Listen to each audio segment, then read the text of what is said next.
Well, this is awkward. Where are my bad guys?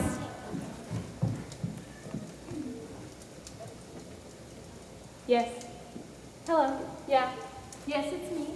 Where are my bad guys? Okay. Yeah. Well, just hurry up, okay? Thank you. Sorry, folks. Where's Ralphie? In the bathroom.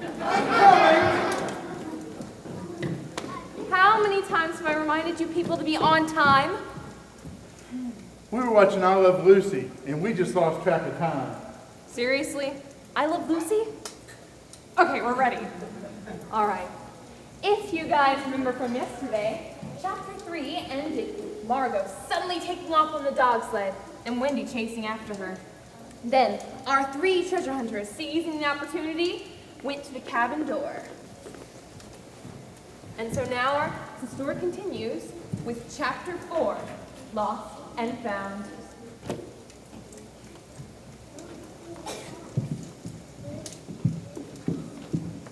Ah, it's so cozy and warm. Yeah, man, I could get used to this. I'm already used to it. Don't get comfortable, Why's that? because we won't be here long. Why's that? Because we have to work fast. Why's that? Because they could come back any minute.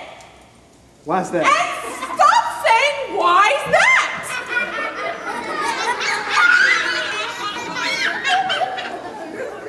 I don't know.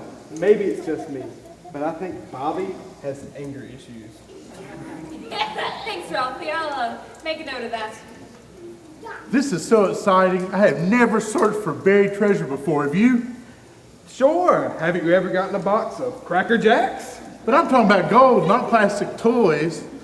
Woo! I'm just like a kid in a candy store. Calm down, everyone. Calm down. Oh, hey, look. A Bible. I used to have one of these. Well, good. Why don't you read it and be quiet? Hey guys, listen to this from Proverbs. How much better to get wisdom than gold? Yeah, so what? Well, I just think we should be searching for wisdom instead. I mean, that is what the good book says. But we're the bad guys in the story. So, what does that have to do with it? Well, bad guys don't make good choices like searching for wisdom. Is that true? Yes, Ralphie. Generally speaking, the bad guys make bad choices and the good guys make good choices. Well, could I be a good guy next time? Perhaps. But that's if you're a very good bad guy this time. Huh? Never mind. Let's get back to the story, shall we? Okay, it's ready. Who's going to keep watch? Ralphie is. Why me? On second thought, 2 sets of eyes would be better. Both of you, stand guard. I can do this by myself. Oh, are you sure? Quite sure. And no bird calls. If you see anything, come and get me. What if we hear something? Oh, brother. What? Excuse me? Yes? Is there a problem? I mean, isn't it obvious? I mean, really, are these 2 clowns the best you could do? All of our characters, including yourself, have been carefully developed for the enhancement of our story and enjoyment of our guests. But, I'll make a note of your complaint. So, in other words, there's nothing you can do. Sorry. Were they talking about us? Yeah, I think they said we're the best they could do. Wow. So boss must be really happy with us. Come on, let's go. So, while Bobby is hoping to find gold beneath the cabin door, Rico and Ralphie go outside and stand guard, waiting for the softest sound or the slightest movement. Okay, I'll stay near the cabin and you go over there. Okay.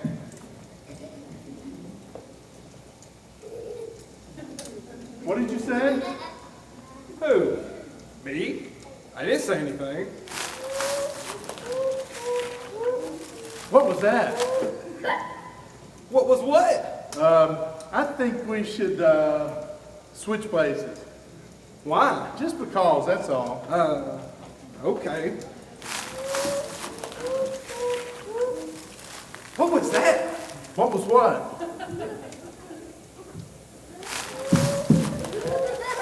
What's up? I just saw part of it, so I'm not sure. But I think it's, What? you know, one of those big brown things. Big brown things? Like a bear? Oh man, if it gets between us and the cabin, we're goners for sure.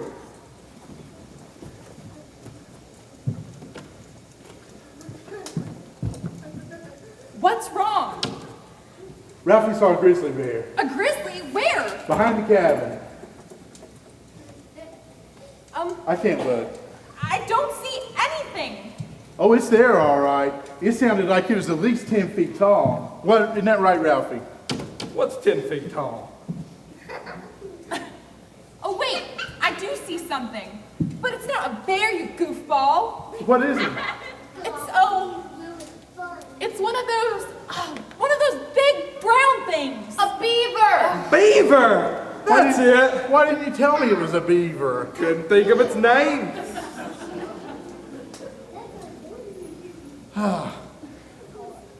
So did the metal detector pick up anything? No. What? I said no. Do I have to spell it out for you? No, Rico's smart. He knows how to spell no. Don't you, Rico? Well, maybe something's wrong with it. Nothing's wrong with the detector. There just isn't any gold under the cabin. Could I try it? Be my guest. Really? Just take it outside. I don't want to look at the thing. I can't believe it. I was so sure we'd find it. But someone must have gotten to it first. Maybe the hermit found it. Yeah, that's right. Maybe the hermit found it. We just need to take it from her. What's she need a big pile of gold up here at the North Pole for anyway? Right? And that's exactly why she probably doesn't have it. I mean, if she did, she wouldn't be living in a shack in the woods, would she? Huh. Good point. I hadn't thought of that. You know, boss, you're pretty smart. Yeah, and that's why I'm the boss and you're not. So, things look pretty bleak right now for our treasure hunters. Is it possible they've come all this way for nothing? Wait, what? We better not have come all this way for nothing, or you'll hear from my agent, that's all I have to say. Now, temper. Let the story develop. I told you she had anger issues. I don't think this thing is working right. Why do you say that? Well, when I was behind the cabin, it was making strange noises. Noises? Let me see that.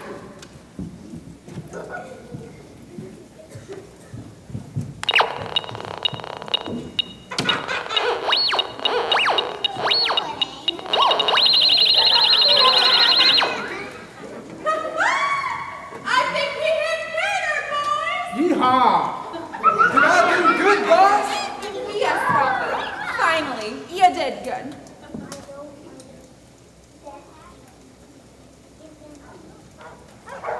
I hear dogs barking. Come on, we gotta get out of here. And what about the treasure? We'll come back later. First, we need a plan. Whoa. Stop dogs. And off treasure hunters go to concoct a plan as the Wonder Sisters return from their little dog sled race. Well, now I know what a nut dinner out feels like. Yeah, that was fun. Hey, maybe next time they'll let us use real dogs instead of just sound effects. Hey, that's not in the script. You know, I can see why you like it here. But do you ever get lonely? Yeah, sometimes, but it's okay. I used to get lonely in the city, too. You know, I'm really sorry I haven't been a better sister to you. Actually, there's a lot of things I'm sorry about. Okay, can I ask you a question? Sure. So, you say you're in the Bible, and now you're a new person. But what I want to know is how reading a book can make such a big difference. Well, first you have to understand that the Bible isn't like any other book. And second, I didn't just read it. I believed it, and then I obeyed it. So what did it tell you to do? Be nice to people, give money to charity, go to church, stuff like that. Yeah, and those are all really good things, but that's not all it said. And that's not what changed me either. Okay, I'm listening. Well, being the president of a really successful company, I thought I had it all together.